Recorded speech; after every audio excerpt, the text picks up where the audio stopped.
Isaiah 28:14 to continue to the end. So Judah is warned. So I'm not sure what in here refers to Judah, except for that it's talking about the people who are in Jerusalem. So these people, they made a pact with death. But then they think that doing that, they will escape God's gushing floods, I guess his punishment. They have made falsehood their refugee and have concealed themselves with deception. And I feel that is true today too. We say things that are wrong are right, but the things that are right we call wrong. And so we live in a world of lies, pretty much. Things that are not true to what God, we don't stick to the truth of the God's word, but we create our own truth and we say that is good and that God's truth is bad. And we're going to have to answer to God for that. And then right here it says, God says that he is laying a stone in Zion, a tested stone, a precious cornerstone. So that is Jesus, definitely.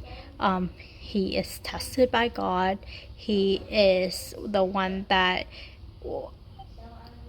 will be our cornerstone that the builders rejected, but it turns out to be the most precious stone of all.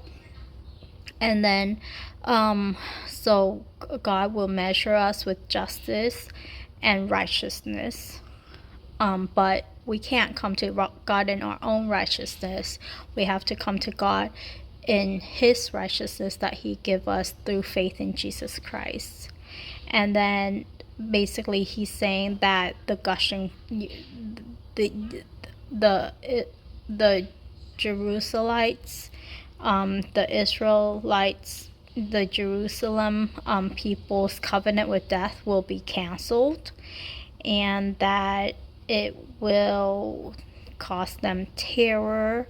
There won't be enough to keep them warm, and then their shackles will be made stronger, and that God has decided destruction on all the earth.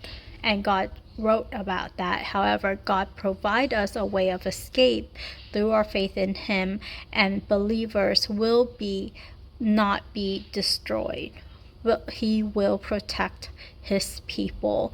And it's only people that are in opposition to him, that follow Satan, that rebels, that will be judged.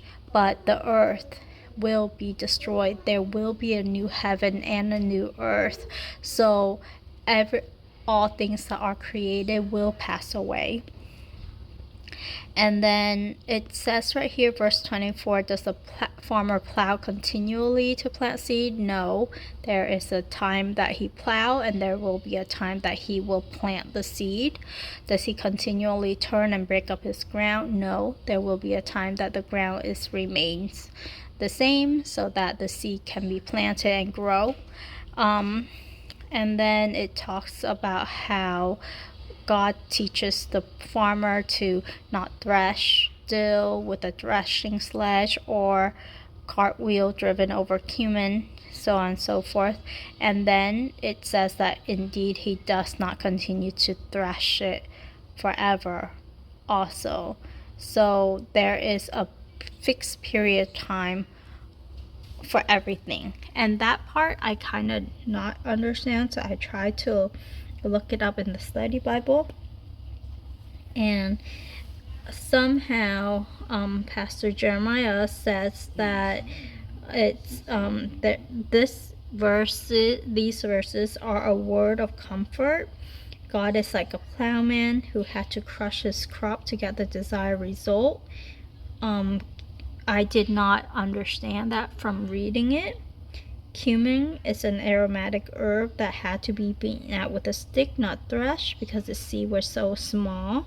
Various crops required different handling, so no one step could be done continuously. In the same way, God would bring punishment, but not forever.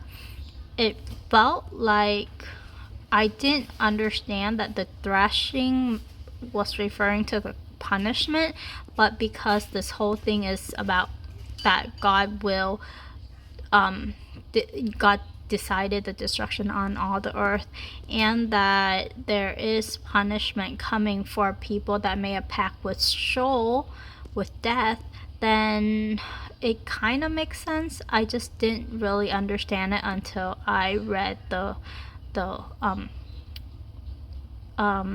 I read the study Bible, but I didn't know where that came from. Like, I didn't know how anyone could have derived that from this passage. It felt more like it's that, you know, the earth would not stay in the same way forever. That was what I was thinking.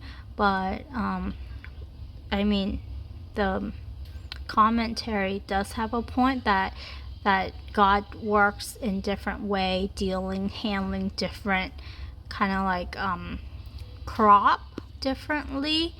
And so yeah, it's kind of hard to understand, but I'll leave it at that.